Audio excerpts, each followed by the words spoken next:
So, Sure. can you talk about what the college recruiting process was like for you? Yes. Okay. So last season, like I said, we had a bad season. So our Thanksgiving game was the last game of the year, and I spent probably like 5, 6, 7 hours just sitting, my laptop in my lap, like I was just in the recliner, watched every single game like all the way through, and I was so heartbroken about the way that the season went that I was like, I'm ready to move on to college like now. Yeah. And so I just like put together a ton of like my highlight tape, looked through all the games, made sure it was all like perfect. And then over the next few weeks, so this was late November until like late December, I just sent out emails. Yeah. I sent out 477 emails in a week. Damn. College coaches, D1, D2, D3, NAIA, JUCO, like anything I could. Nothing.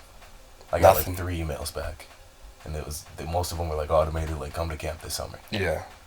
And so I was like so disheartened by that. And I like remember this feeling because I was like emails, Twitter DMs, anything. And I got a Twitter DM, and it was from a coach at one of the prep schools here in Mass. And he was like, "Hey, Braden, I love your film. Like, how about you come check us out?" Yeah. So I was over the moon. This is the only interest I had. And it was an opportunity to reclass. I'm a little bit younger for my grade. I'm 17 years old. I don't turn 18 until September, so I'm pretty young for my grade. And so that opportunity to reclass, that opportunity to kind of have a fresh start with high school football. I'd be a Yep. junior, 2 more years of eligibility. So I was super excited about that. And I went out, I visited, everything was great. The coach was great, their football program was phenomenal. And it was like a dope opportunity. I was like, my paperwork was filled out, I was ready to go. And so I told my coach, I was like, "Hey, coach, it's been great. Thank you for everything you've done for me, but like, I'm ready to move on." Yeah. It's like, "No, hold on. My coach been coaching for like 40 years. And he was like, "Just hold on, let me talk to some people," because obviously he knows people. He played college football. He has Yeah. brothers that coach college ball now. He coaches, he's met people. And he was like, "Let me talk to some of my guys at like UNH and stuff like that." And so he reached out, and then I remember the first college coach that came to visit me was from Brown. Okay. Um, Shoot, not gonna be able to remember his name now. But he came out, visited, and I remember I was elated that he came out and talked to me. It was like, Yeah. whoa. And so I was like, I was ready to go to this prep school, and my coach like reached out, and so made a few connections, and I remember getting my first offer. It was from UNH, and like that phone call. Actually, I talked to him a few days before, and he was like, "We think you're a great player, and we're just about ready to offer you. We think you're a CAA level player at the least." I was like, "Wow!" Like I was sitting outside the weight room. It was snowing. I'm in like shorts, but I'm like Yeah. super excited about this phone call. And he was like, "Yeah, and we'll be in touch." You hung up, and I was like, "Did I just get an offer?" And I like called my brother. I talked to my coach. He was like, "I don't think you got the offer, but like maybe soon." I was Yeah. confused. So they followed up a few days later. They offered me great coaching staff. And so then that was on a Monday, and then Wednesday I had a visit to junior day at URI. All right. And so as soon as I got there, that day was cold too. With the wind chill, it was like -10. It was freezing, Damn. and we had to go watch an outdoor practice. It was my mom and I. It was real chilly. And as soon as we get there, they were like, "Yeah, we're ready to offer you a full ride too." So now I'm up to 2 offers, and just like a month ago, I was like, Full thinking ride about is switching crazy schools. too, Yeah, bro. Like, it was an amazing opportunity, and so I got at this point I had UNH, URI, and then on the drive back from URI, Sacred Heart called. They offered me, and then I got back to school because I was getting ready for track practice, and I talked to the coaches at Columbia, and they offered me. Um, Coach Kukish, my dog, got so much love for all the guys at Columbia still, man. Like that's still a big piece of my heart. They play a special place in my heart. But like they were amazing. So I talked to them, and then like I went on a little dry spell, and then like nothing for like 2, 3 weeks, and then UMass called, and I remember like talking to Coach Albert, the D-line coach, great guy. Um, I was like, we had a pretty good conversation. He's like, "How you feeling?" "I'm good." We talked for like 10, 15 minutes. I was like, they're not gonna offer me their FBS, it's Yeah. high level football. And at the end of the conversation, or like towards the end, he was like, "And we're gonna offer you full ride." And I was like over the moon. I couldn't even believe it. It was UMass is amazing. UMass is crazy. Just being from like living in Mass, like Yeah. I mean, even if like they're not that legit of a program, like that's still fucking that's Yeah. like high. No, That's it the was- highest level of football. That It was crazy. Like I couldn't believe. Like I remember I was looking at the phone ring, and I was with some of my friends. I was like, I had to get some space because we were at track practice, and I was like, they were like, who is it? I was like, UMass. He was like, you think they're gonna offer you? I was like, nah, no way UMass offers me. Like, yeah, and then they did. I was like, it was crazy. So I got UMass was 5, and then from there they kind of just like kept coming, and it was so amazing. I just remember like last spring, every single weekend I was on a visit somewhere, like Brown, URI, UNH, Sacred Heart, Bryant. Like I was just all over the place, and it was so busy, like such a busy recruiting process, and like during this whole time I was talking to Harvard a lot, yeah, and I was like, I was feeding to get that Harvard offer because that's crazy. yeah. If That's I could, hard. like Yeah, stay close to home. I mean it's Harvard. Like I don't really gotta say. especially because like you talk about how your brother could have went to play at a higher level just because his academics, like how rewarding would it have been for, or as it already is, because Stanford's just up there with them. But Right. like you must have thought in your head how rewarding it must have been for your Yeah, mom no, to- absolutely. I mean, just having like the academics to get there, because I mean, it's tough to get into Harvard, like even regardless, as an bro. athlete, right? It was very like validating, I guess, to see that um, I'd put myself, or like I'd been put in a situation um, where I could have that type of opportunity. Is crazy, like. I mean, you also put yourself in that opportunity too. I mean, you're the one who's putting in the work Yeah, no, absolutely. in the weight room I mean, and in the classroom. so much support. Like my mom, obviously, God blessed me in this, amazing opportunity. But like support from my teachers, like helping me out, like that means so much. Like that means so much more than I can even like express to them, because that's been super real. Like very accommodating teachers at Melrose. And I think that's pretty across the board. Not even like for me specifically, for athletes specifically, but like the teachers at Melrose want to see you succeed. And that's been like something I can't even express my gratitude enough for. Yeah. But that was amazing. And so Harvard and I, we had been talking for a while, and I was just like waiting to get this Harvard offer. And over time, it low key like it made me start to feel some type of way, like they don't really want me. That I'm kind of just like a backup guy to them. Yeah.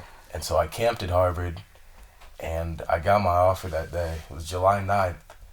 And at that point, it had got to a point for me where I was like, it felt like I was getting led on for a long time. Like, I started talking to them in February, and it took them until like July to offer me. And like, you see these other, like, granted, they were the first visit I went on, and like, not a lot of people really knew about me then, so I get it. You have skepticism.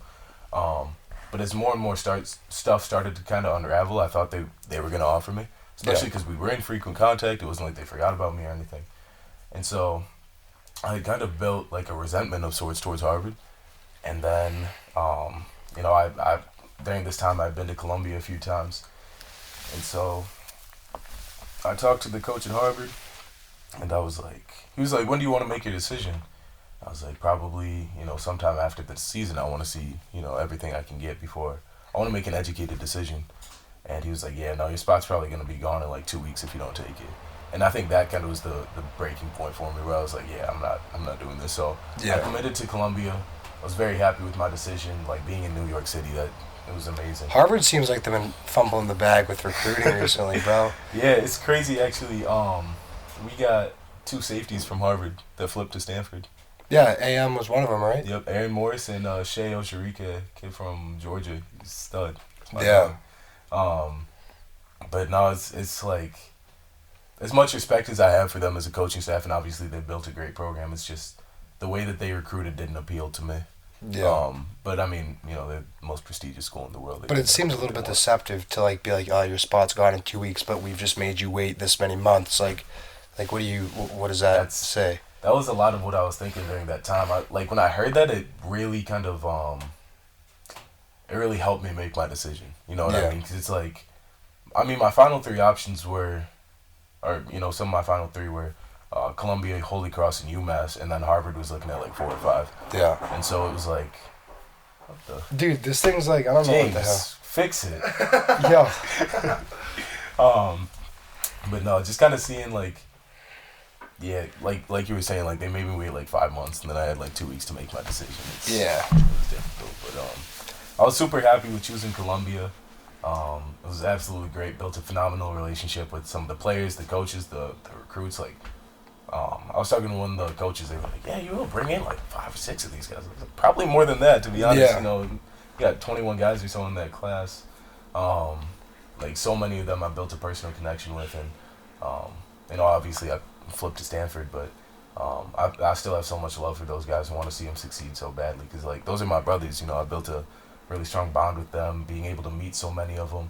Like Amari, kid from Springfield Central that committed there, Mikey, kid from St. John's Prep, and Jaden, the mass guys.